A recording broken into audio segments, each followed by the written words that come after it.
The Indiana Hoosiers are in Columbus, Ohio to take on Ohio State, and oops, this episode is all Hoosiers. Bucks, maybe with a little sprinkling elsewhere. It is Big Ten Breakfast, and it's served now.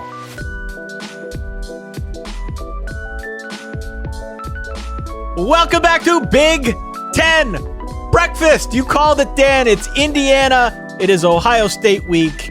And where else to celebrate our virtual breakfast and our half Big Ten preview show, half Yelp review show than Emmett's in Columbus, Ohio. A fabulous website, a fabulous menu design, a fabulous menu to pick from. I am very excited to go there with you virtually, of course, on this week 13, sir. Yes.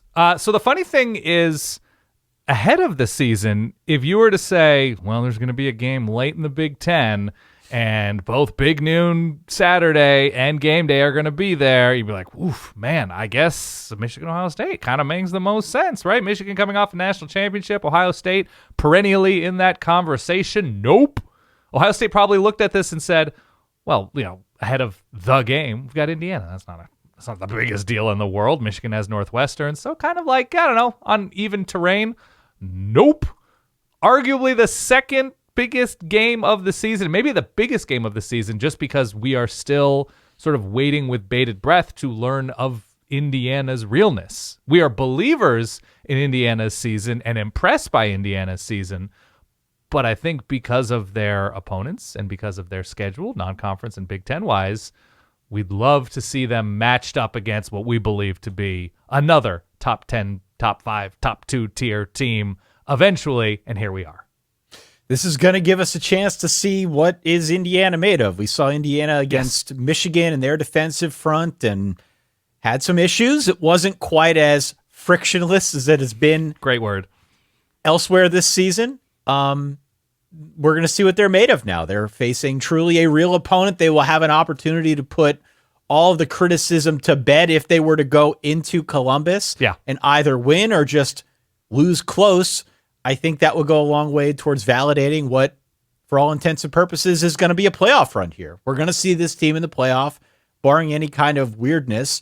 It would be great to see them go out there and compete on level footing with Ohio State. So we'll find out soon. We will find out soon enough. So the conversation, it seems, has centered around the, what hasn't Indiana seen necessarily that Ohio State presents as their biggest challenge? Can we back up for a second and say and ask each other, I guess, what has Indiana done this year, opponent notwithstanding? What have they done this year that has impressed you so thoroughly to the point that we have reached this week and said, man, Indiana's really good. We don't know how good, but they're really good. Well, I come back to an argument that I've been making for years on the show that we do, the Solid Verbal.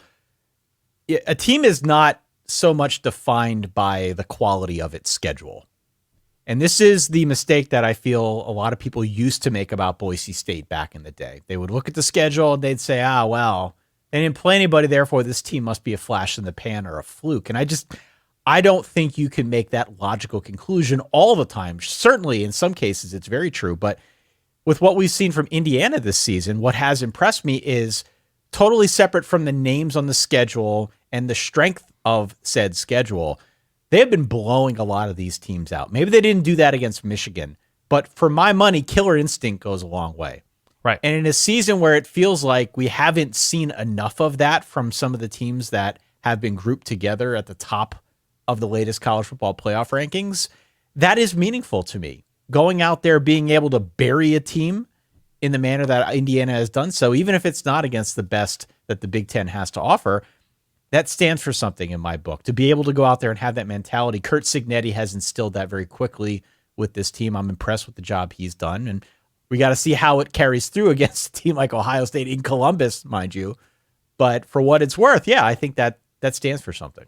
Yeah, to me, it's just how thorough they've been beating teams, not on the scoreboard necessarily, but because they get off the field on defense, because they're putting pressure on quarterbacks, because they're making open field tackles and getting off the field on defense, because they can beat you in multiple ways on offense, especially when Kurtis Rourke is healthy. And he's an older quarterback and should be hitting his college peak absolutely right now, given that he has more talent around him at Indiana than he ever did at Ohio, that they can hit big plays to receivers. And those receivers aren't necessarily NFL guys. They're not necessarily top of the Big Ten guys. They haven't been perfect. We saw a couple of huge drops against Michigan that perhaps would have changed what the final score would have been with Elijah Surratt, who's been their best receiver, and struggling to run on the ground against Michigan for Justice Ellison. But in other games, he has been a huge reason and an engine why this offense has been able to go. The offensive line has been, by and large, very strong in opening up lanes and protecting Kurtis Rourke, that it's shocking to me that a year one coach, even with the transfers that he brought in, can have an immediate complete team. And I'm not excusing the schedule. I think the schedule should be a part of this conversation because it's easier to develop a winning culture when you are playing a roster of quarterbacks and receivers that Indiana has faced this year, which is to say, not much. Not much, right? Not much. And they haven't been tested in the way that Ohio State has, having played Oregon's defense, having been played Penn State's defense. And that's fine. But what has impressed me is that they're not just a team that like, oh yeah, they're leaning on their offense and they're winning a bunch of shootouts, or they're suffocating teams and winning a bunch of games 20-13 or something like that. This has been a team that has put forth complete performances against the schedule they have. But that's still, if it were so easy to dominate a mediocre schedule, everyone would do it. And nobody has done it pretty much this year. No, they haven't. And I mean, specifically, I think you called out two of the things that have been genuinely impressive about the way Curt Cignetti has taken on this project in year one.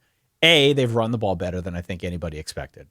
The running game it hasn't necessarily been the focal point of the offense, but when they've chosen to use it, guys like Justice Ellison have ripped off big plays. They have done a good job balancing that with what has been a stable passing performance most of the time from Kurtis Rourke when he's out there, when he's healthy. Yeah. On the flip side of things, defensively, one of the big questions we had about this team, and I've said it a million times over now, is the pass defense. Coming into the season, it was a big open question. What is that going to look like? Through the way that they have managed playing zone versus man, overwhelmingly zone, they have found ways to play really effective pass defense, not having to blitz, not having to overcommit and put themselves in a compromised situation.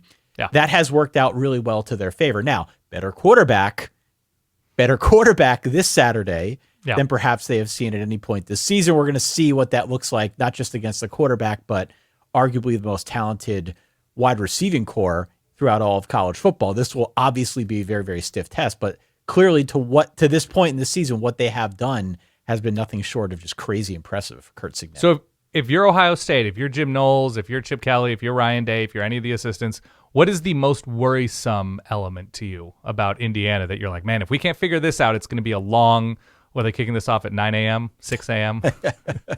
What is the most worrisome thing about Indiana right now?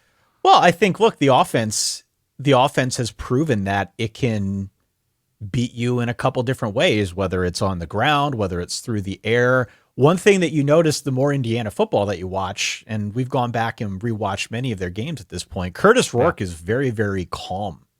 Yes. In the pocket. He's very calm, and he's going to have to be calm against this Ohio State defense, this Ohio State front. If Indiana doesn't blitz, Ohio State does. This is a Jim Knowles defense after all, so they can get pressure with their front four. They can obviously get pressure if they choose to bring a little bit more of it.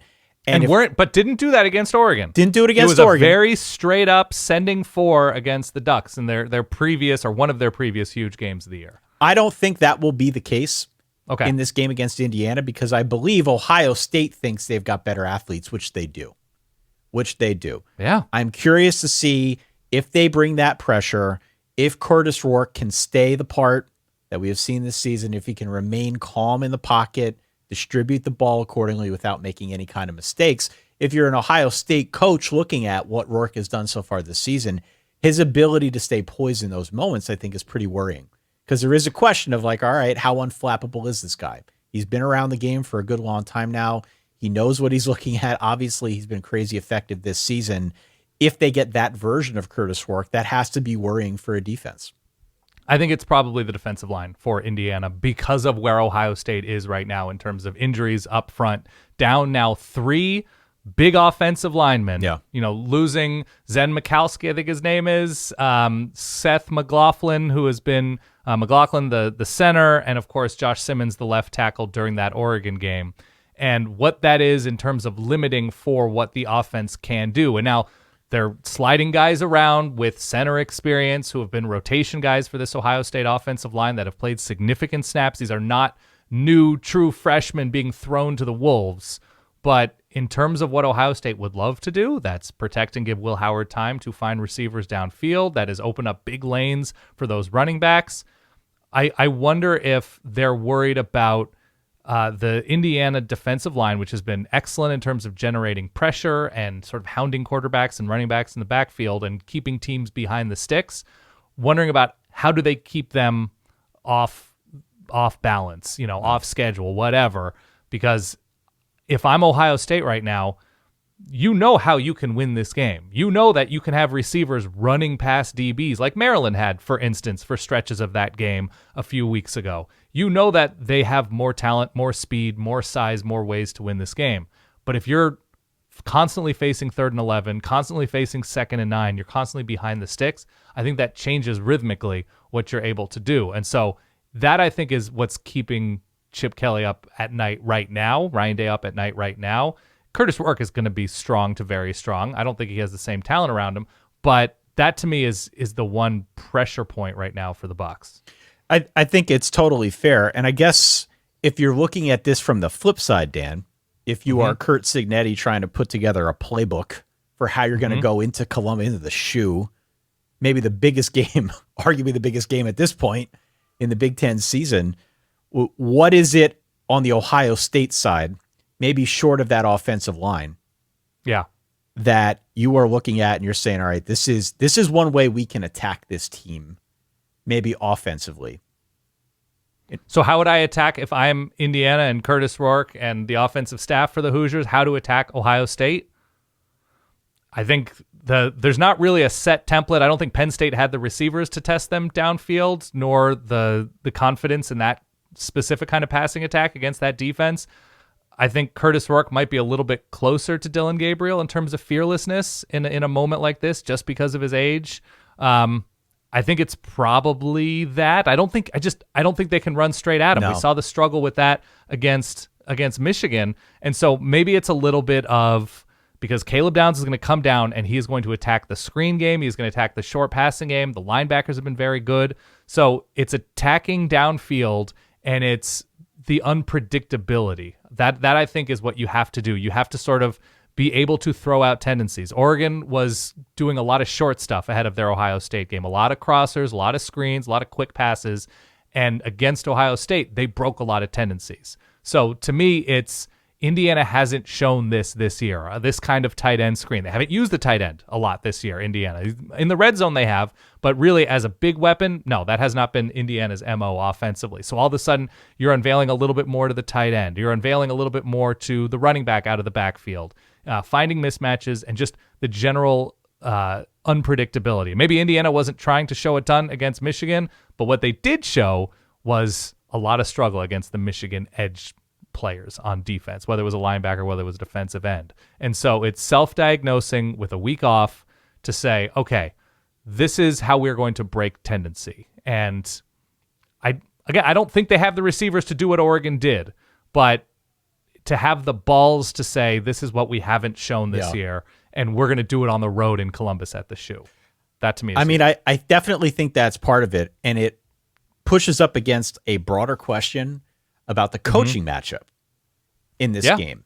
And it's sort of an interesting question that I did not expect to be asking myself in advance of this one, because we know Ohio State's got a great coaching staff. Ryan Day's been there. Ryan Day has won a ton. Ryan Day is under his own kind of pressure at Ohio State right now, given where things have been the last couple of years against Michigan. But this is clearly a good team. They went out in the offseason. They did whatever they could to make it better. It is one of the best teams in the country, full stop. That being said, all you got to do is Google Curt Cignetti. He's said it before. Guy has won everywhere he's been. In a very short period of time now in Bloomington, has this Indiana team 10-0 for the first time in program history. I can't believe I'm asking this, but coaching advantage, Dan. Yeah. Coaching advantage. Is it a bridge too far to say, well, we see what Curt Cignetti has done with what I believe is inferior talent as compared to Ohio State. Maybe they haven't played the toughest schedule. Is it too much to say that Curt Cignetti is tactically a better coach at this point? Oh, it's way too much. Yes. Okay. Just so making sure. Games, I'm just making sure. Yeah. Okay. So Curt Cignetti, obviously incredibly strong coach, clear candidate for coach of the year among a couple others, Shane Beamer, whoever you want to look at. He's been incredible and will continue to be, I think, a very strong coach for Indiana in a way that they haven't probably ever had. Ryan Day has won a ton of games in a more difficult conference more often and has better players helping him do that. It's hard to identify you can say they do more with less or something like that. That's fine. It's easier to be an excellent coach or a better coach when your fourth best receiver is Brandon Inniss or Carnell Tate and, G. Scott is sort of an afterthought at tight end, right? Like that your second best running back is either Quinshon Judkins or Trey Henderson. So I love rewarding coaches and, giving the coaches flowers who are doing more with less and have injuries to deal with and a backup quarterback and are still winning. Ryan Day is a better coach because he's proven it more often in a bigger conference and for a longer amount of time in a big conference. So Ryan Day has the coaching advantage. He has the stronger pool of assistants. He has the stronger depth piece on this roster. And so, yes, that is when you look at how if this game isn't competitive, that if Ohio State is to win this game by 17 points, by 24 points, something like that, sure, you can point to Indiana's schedule that it didn't prepare them. But even if they had beaten Penn State or something like that, they still could lose this game by 24. So to me, if Ohio State is going to comfortably win, I think it comes down to two very simple things, and that is being overwhelmed by the Ohio State defensive front and the secondary of Indiana just not being able to run with Ohio State receivers and pass catchers for 4 full quarters. It's one thing to have your best corner line up against Jeremiah Smith and be okay, allow 4 catches for 71 yards, but it's not backbreaking. Right. It's another thing when your third or fourth best DB is lined up against Carnell Tate and gets demolished, right? That's where depth comes into it. And so that to me is, if Ohio State is to win this game by comfortable double digits, that's what we're going to see. We're going to see wide open green grass, and we're going to see Indiana offensive linemen struggle for 4 full quarters. Yeah, I mean, everyone's excited about Curt Cignetti right now. Indiana couldn't be more excited about Curt Cignetti. That's why they just gave him an 8-year contract extension worth annually $8 million plus per year. Obviously, they're really excited with the results so far this year. I don't want to get too far afield, though, and start talking about him being the better game day coach than someone like Ryan Day. Ryan Day is not without his flaws. Ryan Day has certainly left many in the Ohio State community a bit underwhelmed the last couple of seasons. And has lost these huge games repeatedly. That being said, not willing to go there yet. Not willing to go there yet. You want to be the best, you got to beat the best. And for my money, this season, Ohio State is that team. Now, that being said... you did a double that being said. Continue. I can't wait. I'm going to go to a different place with this now. Okay. You want to talk about what happens if Ohio State goes out there and blows the doors off of Indiana. What does happen to Indiana if that is, in fact, what happens here? Because, as you know, there has been this ongoing playoff discourse about the Hoosiers and how they fit into this thing. It seems as if the college football world came to a realization this week that suddenly there were 4 Big Ten teams in the top 5. Right. And that spooked a lot of SEC people, Dan. It really did. And now this is how we get to this point in the year where everyone's talking about Indiana's schedule and they don't belong there. And let's be real about Indiana. Do we really want them in the... I don't have to repeat it all. Right. What happens if Indiana goes and loses by 21 points? Are they still a playoff team to you? Should they be? I think so. I think they should be a playoff team because I don't have an argument that's so strong in place of them. Like, if you're going to tell me that Tennessee is more worthy in this moment because why? They beat Alabama, which is a great win, and that would be a better win than anything Indiana has. Absolutely. But you're also talking about a Tennessee team who lost to Arkansas. And if we're going to reward a team for beating up on mediocre teams, in however we're rewarding Indiana, right? That they're good and they're top 5, they're top 10, whatever. If Tennessee isn't equally able to beat up on mediocre teams and in fact lose to one of those mediocre teams, that has to be part of the calculus here. And to only lose once, I understand the schedules thing and I'm okay with it.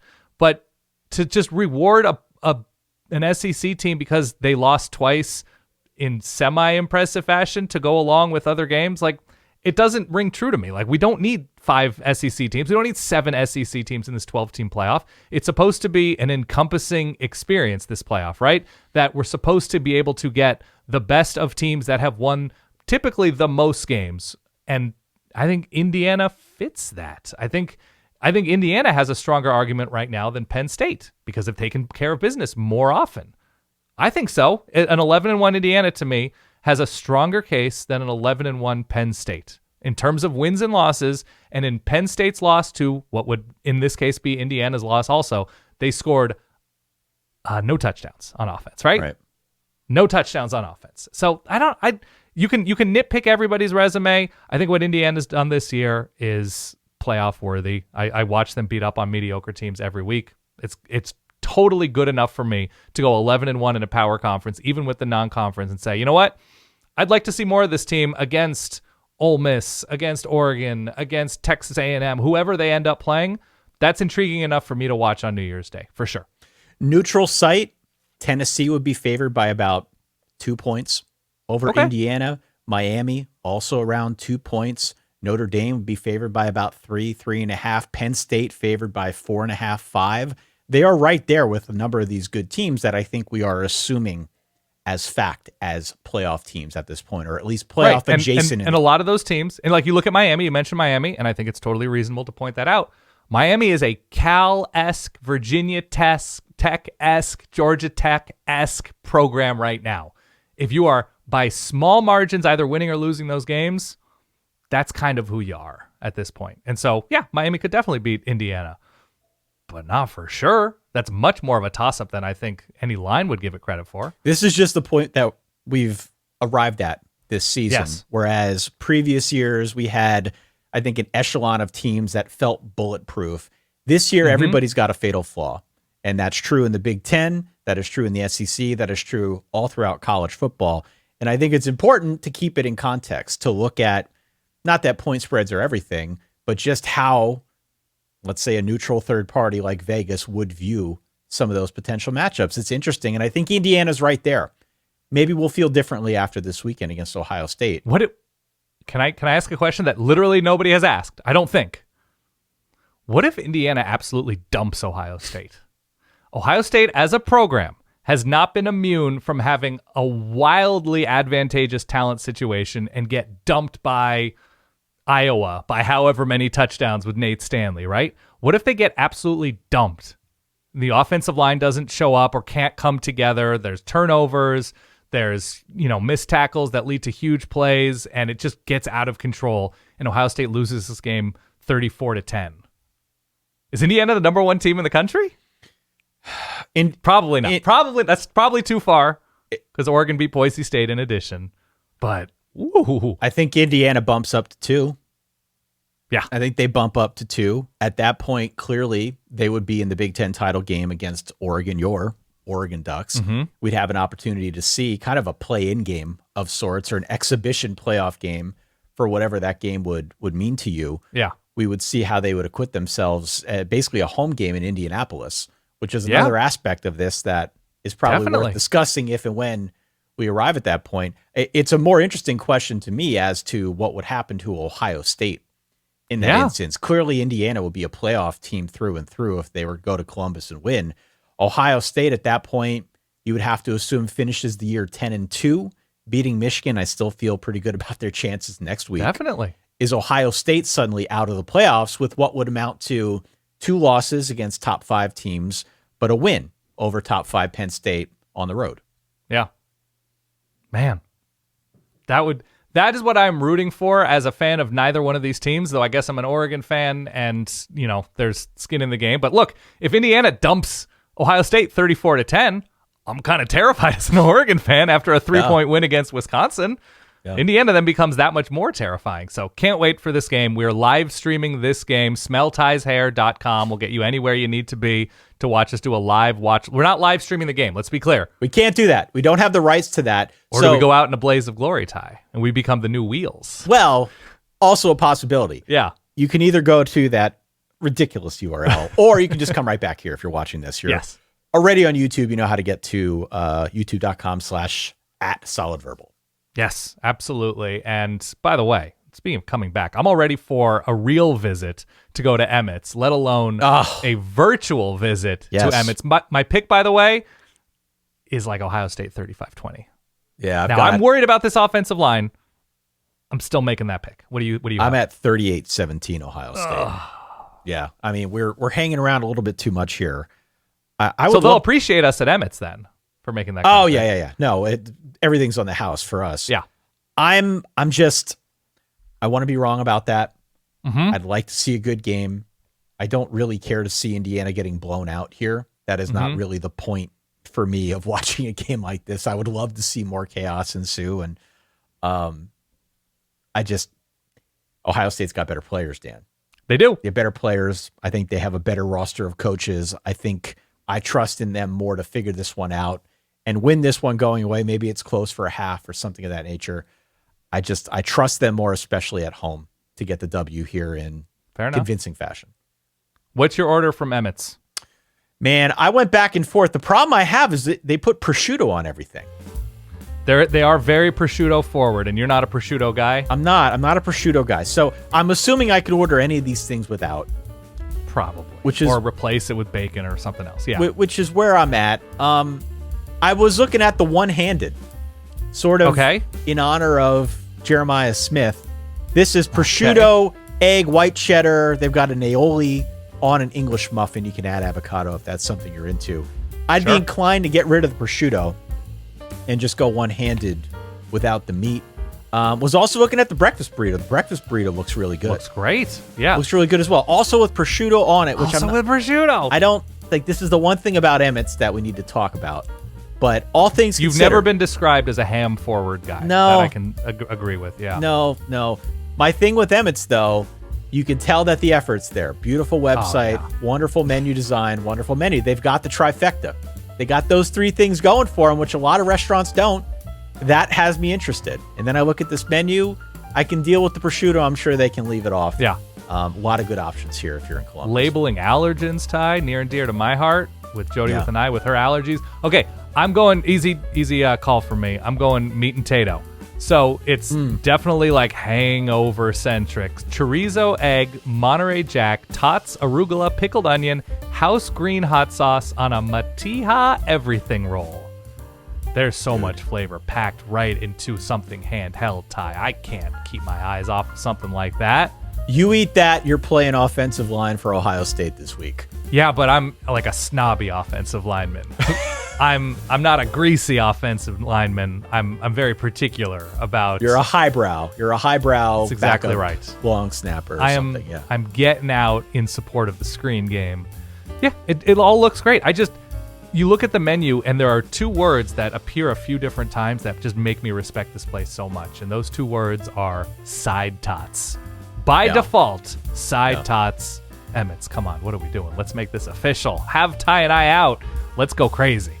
I would love it. Yeah, they've also got some nitro cold brew, which is more your thing than mine, but I just appreciate the word nitro on a menu that looks this highfalutin. That's just a special way to brew it and coming out with, I think, bubbles and stuff. Love it. I'm all in. This place looks great, feels great. I'm ready to pollute my stomach with as much Emmett's as humanly possible. Thank you, everybody, for watching, and we will see you next week. But man, cannot wait for this game. SmellTysHair.com to watch along live with us. Don't smell my hair. It smells just like normal hair. Look how good his hair looks. There's probably some sort of crazy Japanese product we've never heard of. There's nothing. It smells normal. You don't have to really. Thanks for watching. We'll see you soon. Please don't smell my hair.